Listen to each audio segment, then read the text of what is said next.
நமஸ்காரம் நண்பர்களே, உங்களை ஞானம் குருக்குல் சேனலுக்கு அன்புடன் வரவேற்கிறேன். இன்று நம் அவ்வை பாட்டி இயற்றிய ஆத்திச்சுவடி உயிர் வர்க்கம் பற்றி கீழ்காண்போம். அறஞ்செய்ய விரும்பு, நீ தருமத்தை செய்ய ஆவல் கொள். Have desire to do good deeds. ஆறுவது சினம், கோபம் தணிக்கப்பட வேண்டியதாகும். Anger should be reduced or controlled. இயல்வது கரவேல், உன்னால் கொடுக்கக்கூடிய பொருளை யாசிப்பவர்களுக்கு ஒலிக்காது கொடு. Help to your best possible extent. ஈவது விலக்கேல், ஒருவர் மற்றவருக்கு கொடுப்பதை வேண்டாம் என்று தடுக்காதே. Do not stop while doing charity. உடையது விளம்பேல், உன்னிடத்தில் உள்ள பொருளை அல்லது ரகசியங்களை பற்றி பிறர் அறியுமாறு சொல்லாதே. Do not boast about your possession.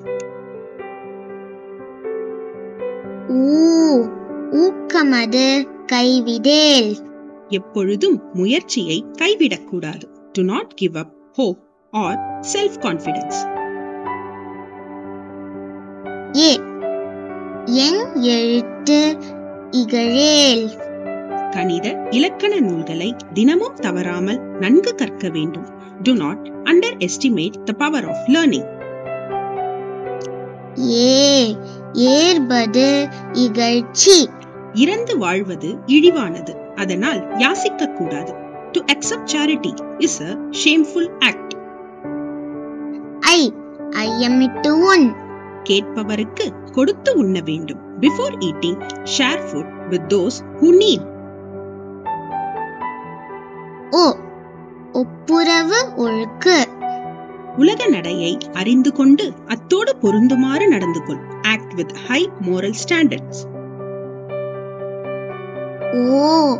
ஓதுவது ஒழியேல், நல்ல நூல்களை எப்பொழுதும் படித்துக் கொண்டிரு. Never stop learning. அவ்வியம் பேசேல், ஒருவரிடம் பொறாமை கொண்டு பேசாதே. Never envy or talk bad about others.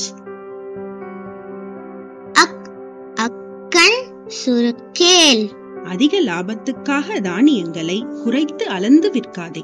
Do not be stingy in selling food grains. உங்களுக்கு இந்த பதிவு பிடித்திருக்கும் என்று எண்ணுகிறோம். மீண்டும் ஒரு புதிய பதிவில் சந்திப்போம். நன்றி. வாழ்க வளமுடன்.